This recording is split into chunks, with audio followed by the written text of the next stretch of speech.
Are you brave enough to run with the bulls in Spain?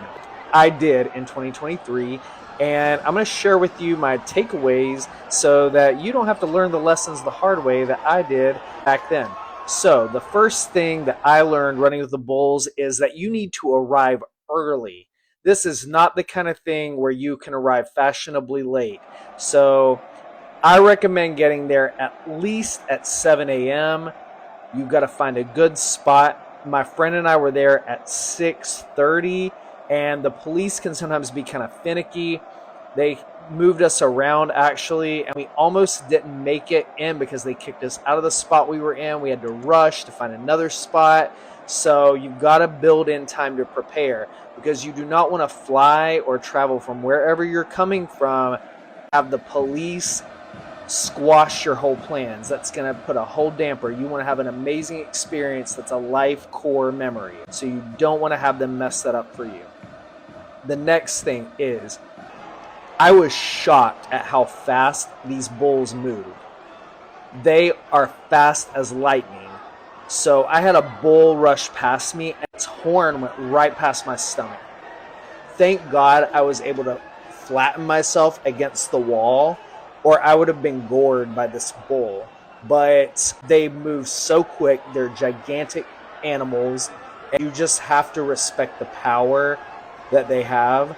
And once they pass you, you just continue running toward the arena. The next thing is that you are enjoying the festival throughout the whole time that you're there. People are going to throw wine on you. That's just part of the experience. So don't freak out by that. Personally, I don't like having wine thrown on me, but it's just something that they do over there. The next thing is make your dinner reservations.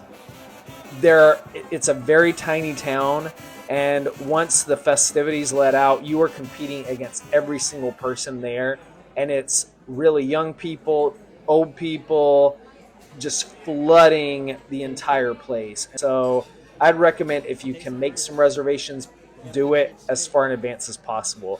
But with July 6th coming up, you're running out of time. Do it quick.